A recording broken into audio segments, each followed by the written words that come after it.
discussion around the Queen of Pentacles. This is a wonderful card, actually, and just not long ago I figured out how amazing it is just to understand the hidden power behind that card. And if we really look at this card, we already feel that nurturing motherly aspect within it. So the whole idea how we start working with the tarot cards, we do not just learn and memorize the keywords in our tarot workbooks, right?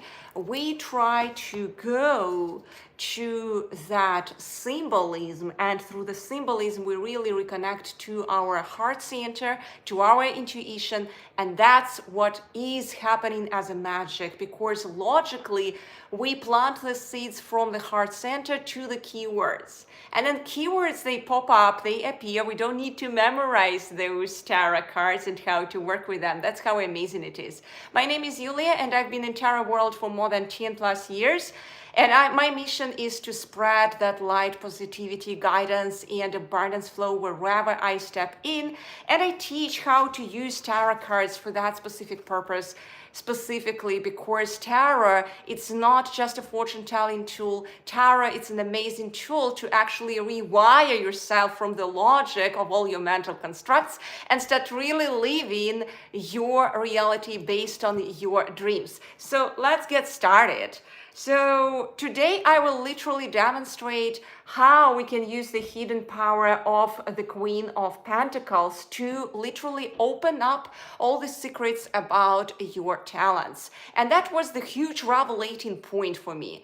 By the way, if you really love my readings, you can subscribe to my channel. I go live every day with all these cards descriptions. I go sometimes a few times per day, and I do different revelations for different zodiacs as well. It's in separate playlist, so check it out. All right, let's get started. So I want to ask you a question. What do you see in this card? Obviously, we see here this queen, right? She's sitting on this throne, and that throne is quite earthly throne. Do you remember how in a few other cards in tarot, we could observe like how other figures, they are sitting on thrones, and those thrones are going literally to the sky. Or let's say that Page of Swords, he has that sword, and that sword starts in his hand and then it finishes somewhere in the sky. No, this figure, this queen, she's sitting on the throne, which is quite earthly throne. It means it's a quite earthly figure. She's really deeply rooted in here. At the same time, she has that deep, caring look over something like that pentacle into her hands. She's really caring. She's really here. She's really present, right? We also can observe here blue mountains, meaning that she can really kind of like bring heaven to earth. Heaven to earth. She can, with her presence, she can create that heaven on earth. That's how beautiful this figure is. At the same time, she may be extremely passionate, right? So we see lots of red colors in here. And when she steps into this reality, everything is brightened up, lightened up like the sun. That's why we see here so many yellow colors. Just a huge amount of coloring is actually done in yellow color. And there is a reason for that, because she brightens up, she lightens up absolutely everything with her presence. That's how amazing this figure is, that nurturing, that soothing figure with lots of dignity, with lots of motherly aspect in her, as you can see. And she's truly that representation of abundance flow. You see, wherever she steps in, there is love and light, right? So that's what we feel through her. Yeah, now I want you to observe the reversed position. And in the reversed, we automatically somehow see lots of red. And when do we see red? What can it be? What can it be? When we see red, colors just like, oh, it's just like some anxiety, some imbalance, right? Just like, ooh, I already see less yellow. There is immediate look at those red colors, like those bloody red colors. And this creates that type of kind of like when we go to material, there is that limitation approach, that scarcity approach, right? That competitive approach. So scarcity mindset already. We densified ourselves too much into this reality, and that's the feel. The feel is already from this card, not just like these yellow. You see how immediately we shifted our focus from yellow hair, right? There is so much beautiful yellow color, and it's an abundance flow. While here, oh my God, there is already too much of red color flowing towards, and then it's just like, oh, limitations. What is that? Too much passion, too much scarcity already. We were all taught at schools how this reality is quite limited. We fight for those resources or whatever, and then we can see it here. And then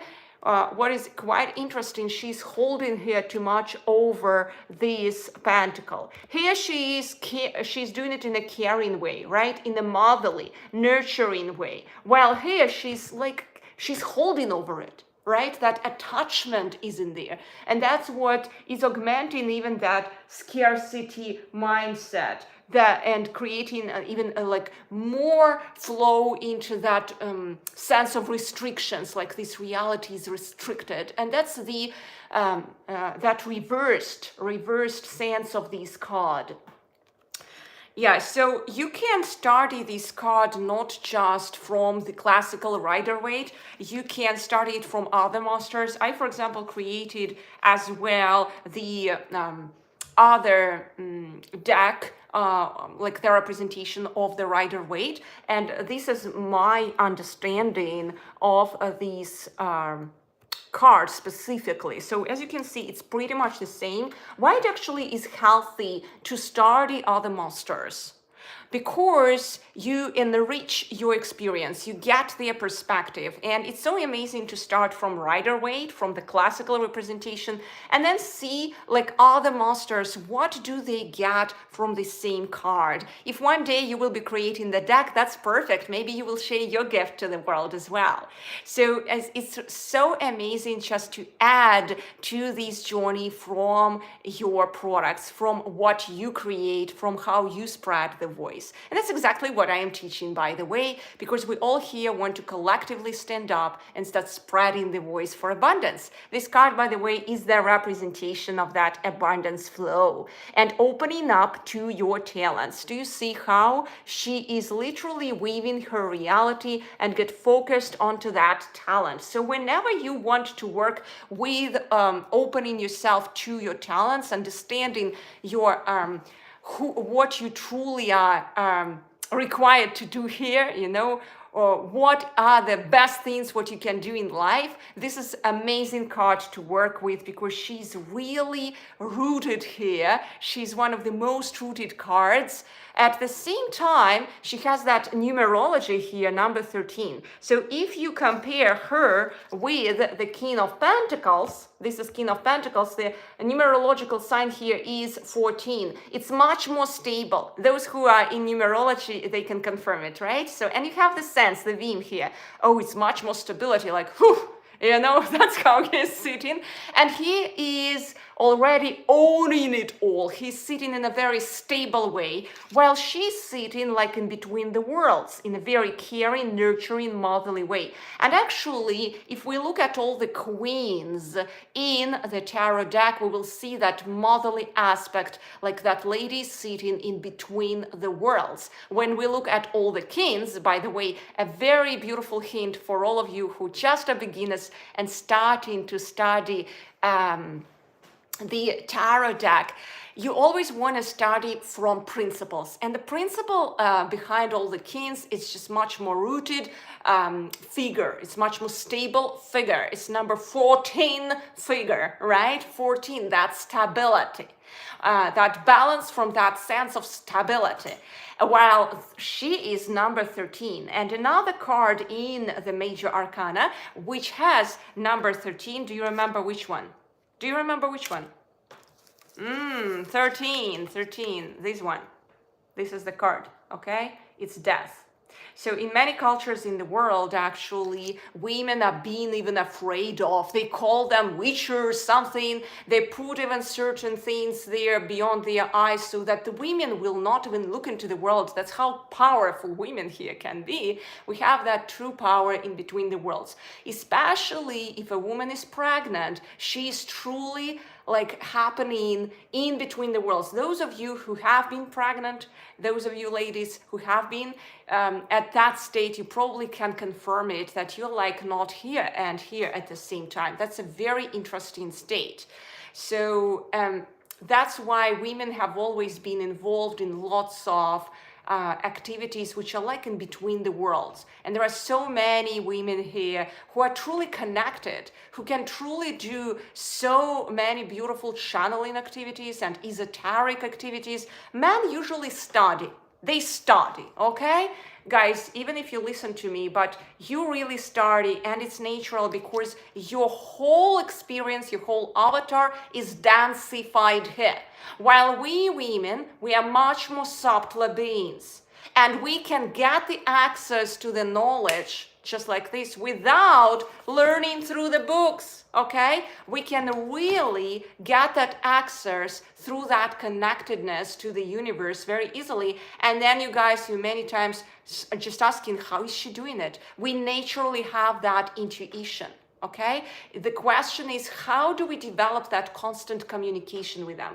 For the guys, it's much harder because your avatar is strongly connected to the King of Pentacles, while our avatar here, the way how we are built, and you all can see, men and women are quite different from their physical buildup. We are much subtler beings, and that's the power of ours in here. Your power is physical power, guys, but our power is that energy power. We really can create so much from reconnecting to our intuition and moving that energy. That's why it's so amazing to have this combination, the Ace of Wands together with the Queen of Pentacles, whenever you want to open up yourself to the gifts. So you start that contemplation and work with these two cards. You start journaling process. Use Tarot Journal for that. I developed mine. You can use yours, whatever. But the whole idea of Tarot Journals is that you have that space for the card. You have description. You have your keywords there. You have your questions there. And you start a registration of those symbols which actually you pay attention to, and then guess what, you don't need to translate them immediately. You don't need to go to that small book, guidance book.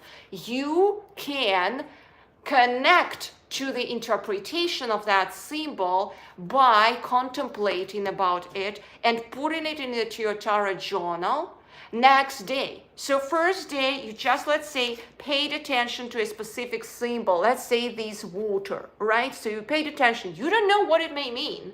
And you left it. You had a question, you paid attention to that symbol, you left it into your tarot journal. Next morning, you may wake up and you just like, oh, that's what it means, all right?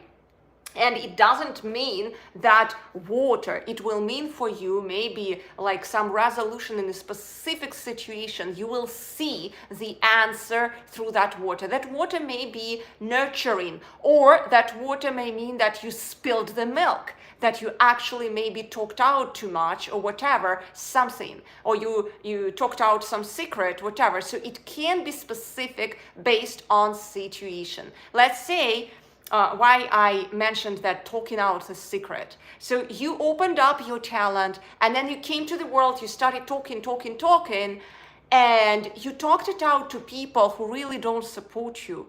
Say, no, it will not happen. And then you paid attention to this. This already means you spilled the milk. And they already, with their energy, like not trusting into you, they put you down. And you are kind of like, your intuition tells you that, hey, I need to be cautious about those people. I don't need to actually say to them all my dreams, all my aspirations, because they just don't believe into me. and they live into their mental construct, I would better put it into my tarot journal and start working on it, developing already some plan how I can make it happen. Remember, your dream stays the dream when there is no plan how to achieve it. Okay?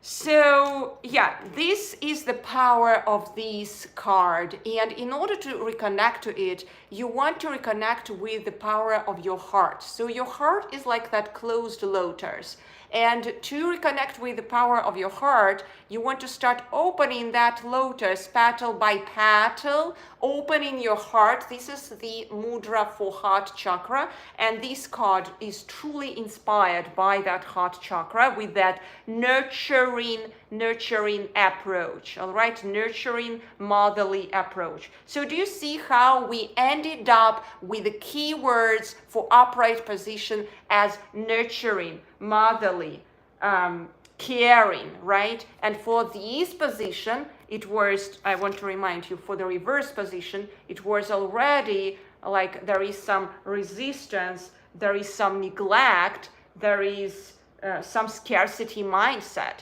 And true story, if you go to your keywords, you automatically will find that those are the keywords, but you don't need to remember them. You just need to walk yourself through the card, feel the sense of the card, and you naturally will go to the understanding of the card. And that's what I'm teaching every day, literally here, for every card within the deck. So if you want to learn more about the deck, every day I go with the teachings of each specific card, and then I will start developing spreads for you step by step, step by step. If you want to see other videos, you can go to Tarot Card Meanings playlist and check it out all there. Don't forget to subscribe to the channel, because in this case, you will not miss those live videos. Now, one more thing which I wanted to pay attention to as well is that in order to augment the power of this card, you want to work with any kind of nurturing crystals. One of the most nurturing crystal which I found for myself was rosy quartz. So rosy quartz together with this card and the combination with the Ace of Wands may do wonders for you if you start that journaling process. All right, so yeah, I hope all these served you well for today, and now you are fully equipped to really start that self-discovery of your talents. You don't need to use your logic for that. You just need to walk yourself through those cards, use the tarot journal where you register all your observations and keep asking questions. What are my gifts? What are my talents? You also can use the tarot workbook. I designed one of them here. You can use mine, you can use anyone's else. But the interesting thing about this, you start working with the questions around this card. For example, explore how this archetype can be applied to various aspects of your life. How would the Queen of Pentacles manifest in different contexts in your relationship, in your career, and in your life? And there are examples of spreads which you can do for that. You don't need to use this card only in the yes-no position. You can work with this card in a much deeper way. Now, another question which you can ask yourself, how do you care for your emotional, spiritual, physical, and mental well-being? Do you care for yourself as much as you care for others? Do you need to take care about yourself more? So what is the balance there? Is there the balance, or is there not the balance there? So you really want just to explore yourself in interaction also with others through that card. Sometimes we have that disbalance in communication with the world when there are so many demands. People around us demand from us so much, and then we don't take care about ours. We don't take care about who we truly are. We don't really live our dreams. So in order to get back to our dreams, we want to use these two cards in combo together with the rosy quartz, together with your tarot journal, and journal all these symbolism correctly. You also can use the power of affirmations. So for example, I created the affirmation, I am caring, abundant, and free, in my guidebook for this deck, and this can really help you. You can make a screenshot of that. That's a really, really powerful thing, to use your speech apparatus correctly together with the card symbolism, because you densify the frequency, you densify it. And there is this power in that when we reunite our focus, right, through the affixed observation of the card symbolism, we reunite our speech, and we reunite how do we write, right? We use that writing. What do we observe? We write it, right? And we start feeling it truly. And there are so many other techniques which we can do. We can use that mudra. Do you remember I showed you? Because that's the card which is specifically influenced by the heart chakra, right? So, and this is a very important mudra for that as well. So once you start doing it all in resonance, all together, you will start observing how everything gets clear for you from the perspective of your talents. You do not rush into it. You let it open up petal by petal, just like this lotus. All right, let me have a look at your questions. I promise that I answer a few in the end. I don't see anything still. So if you have any other questions, just ask me in the comments after that video. I will be there for you.